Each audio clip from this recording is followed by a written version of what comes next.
שוטר, רוצח, חייב להיות בפנים! שוטר, רוצח, חייב להיות בפנים! שוטר, אלים, תוריד את המדים! למה? תפסיק לעשות את זה גועל נפש. Solomon Teka, a 19-year-old Ethiopian Israeli, was shot and killed by a police officer last summer.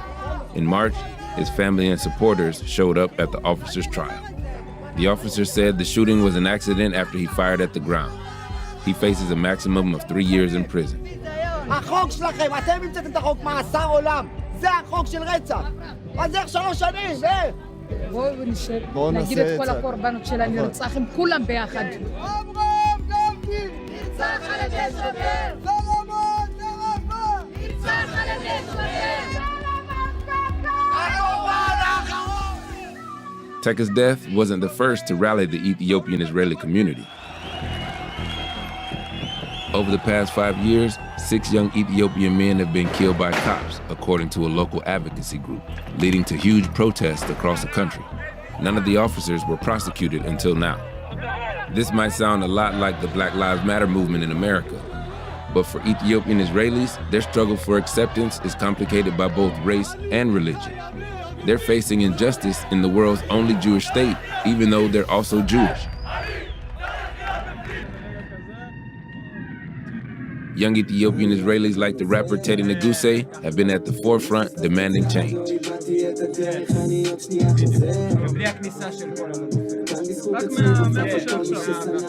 He's best known for the song Handcuffed, which became something of an anthem for the protest movement.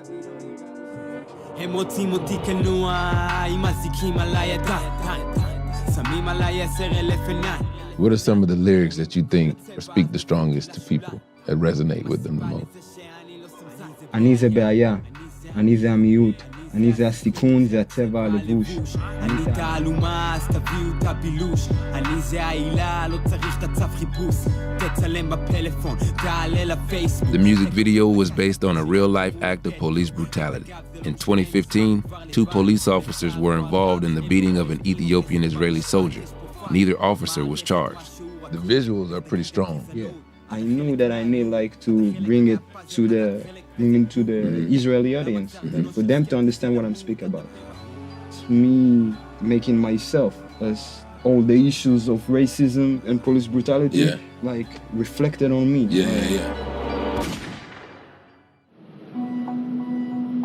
Ethiopian Jews started coming to Israel in large numbers in the mid-1980s as part of a government push to help Jews from around the world resettle in Israel.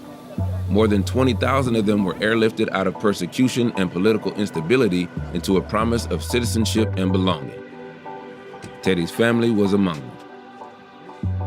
So basically, what my mom doing now, she's making buna. Buna. Yeah, it's coffee. It's like a tradition when all the family sit around the table. I can help her? Yeah, you can help her. You need to move them. You need to move them like she's doing. The whole time? We need it crispy, but not burnt. This is the coffee the entire family is going to be drinking? Yeah. So if I mess it up, it's going to be a problem? Yeah. You can have problem with a lot of people.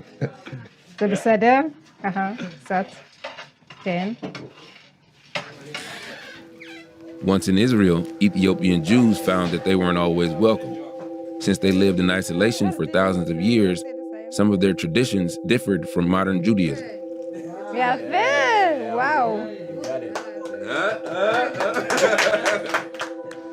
As an Ethiopian Jew in Israel, do you feel equal to white Jews? אנחנו יהודים לכל דבר. אנחנו אין לנו ארץ אחרת. ארץ הקודש זה מה אנחנו גם מרגישים ככה.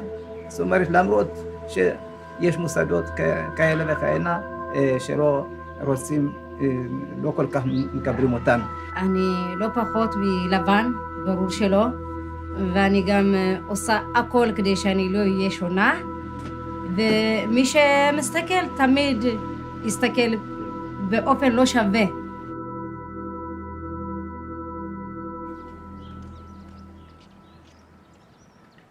This is actually my grandfather's synagogue. Oh, this is it? Yeah, this is it. Yeah. The synagogue of your late grandfather. Yeah. It's a very special place. Yeah, it's a very special place. You're a Jew, I mean, it's not connected to your race or something or how you look like. You're just a Jew. And there's people who come here and they're non-Ethiopians and pray with the Ethiopians. And my grandfather was very believing that you know, you should let everybody come. You should let everybody come and pray. Late last year, Israel's top religious authority, the Chief Rabbinic Council, formally recognized the community's Jewishness.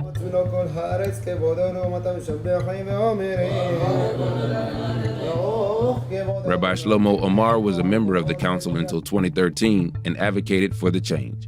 Ethiopian Jews moved here over 40 years ago. Why did it take so long for them to be fully recognized?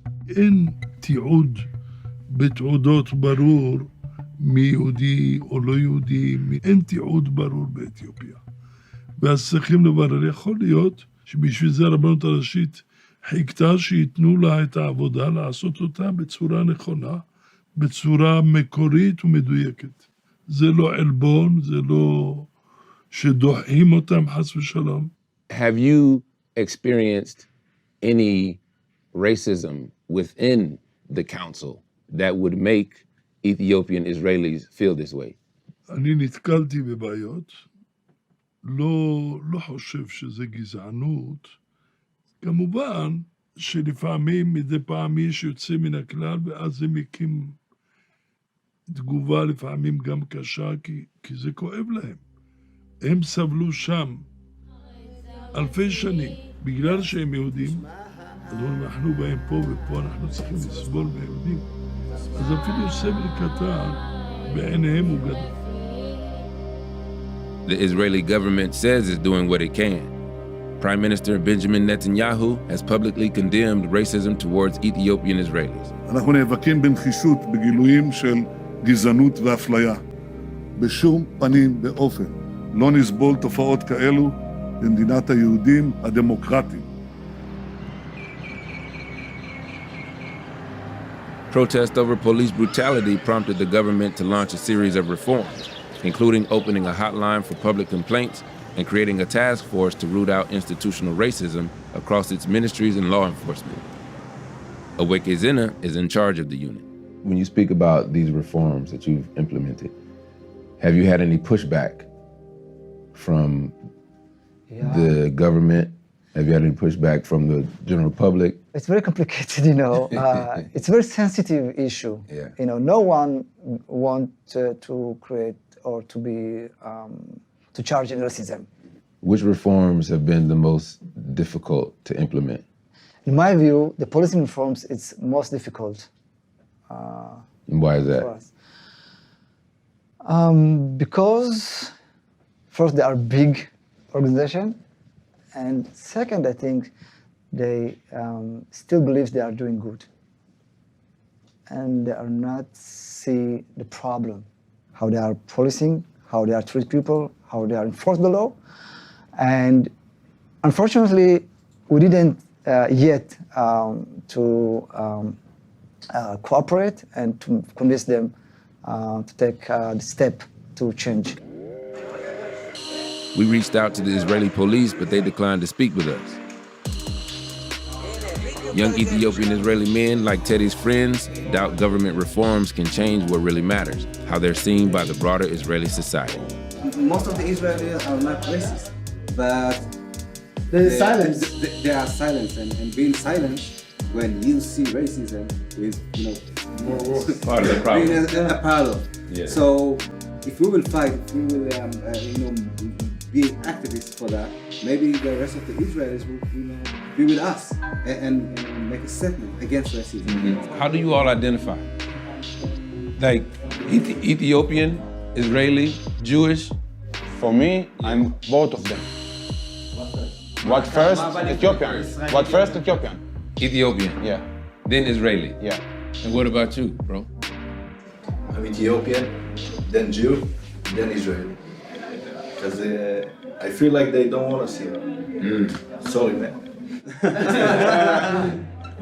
Teddy sees reason for optimism in his fan base. They're young and diverse.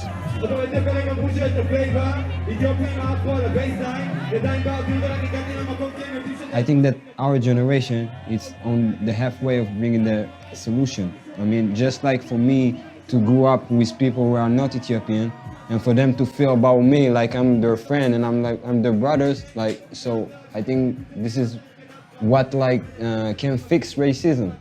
When you know the person, you will not afraid him, you will not shoot him, you will not do anything to harm him, because you know he's just like you.